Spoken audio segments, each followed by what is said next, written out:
विधिमंडळामध्ये आता महाविकास आघाडी विधिमंडळ पक्ष म्हणून पत्रव्यवहार करणार आहे। दोन्ही सभागृहात विरोधी पक्ष नेते नसल्यामुळे आता महाविकास आघाडी विधिमंडळ पक्ष म्हणून लेटर हेड तयार करते। सरकारशी पत्रव्यवहार करायचा असेल तर याआधी विरोधी पक्ष नेते यांच्या लेटर हेडवर सर्वजण सह्या करून मागणी करायचे। मात्र आता विरोधी पक्ष नेता नाही आणि त्यामुळे महाविकास आघाडी विधिमंडळ पक्ष म्हणून लेटर हेड तयार त्यांनी केलेला आहे आणि त्यानुसारच आता पत्रव्यवहार करण्यासाठी त्या लेटर हेडचा वापर केला जाणार आहे। तर दोन्ही सभागृहामध्ये विरोधी पक्ष नेता नाहीये आणि आजपासून राज्याच्या अर्थसंकल्पीय अधिवेशनाला सुरुवात होते आणि त्यामुळे सरकारकडे एखादी मागणी करायची असेल तर याआधी विरोधी पक्ष नेत्याच्या लेटर हेडवर सह्या करून ती मागणी केली जायची।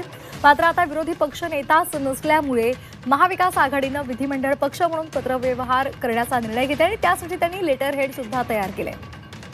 आताची महत्त्वाची बातमी, आजपासून अधिवेशन सुरू होतं आणि त्यामुळे या अधिवेशनात अनेक महत्त्वाचे मुद्दे घेऊन सरकारला धारेवर धरण्याचा विरोधकांचा प्रयत्न असेल आणि त्यानुसार आता सरकारशी पत्रव्यवहार करायचा असेल तर यासाठी विरोधी पक्ष नेते यांच्या लेटरवर आधी सर्वजण सह्या करायचे। मात्र आता त्यासाठी महाविकास आघाडी म्हणून एकत्रितपणे लेटर हेड तयार केलेला आहे। कृष्णात पाटील आमचे प्रतिनिधी या संदर्भात अधिक माहिती देत आहेत। कृष्णात, काय अधिकचे अपडेट्स आहेत? आतापर्यंत विरोधी पक्ष नेत्यांच्या लेटर हेडवर सर्व पत्रव्यवहार हा सरकार शिवायचा काही मुद्दे मांडले जायचे जे विरोधी पक्षनेत्याच्या लेटर हेडवरून दिले जायचे सरकारला।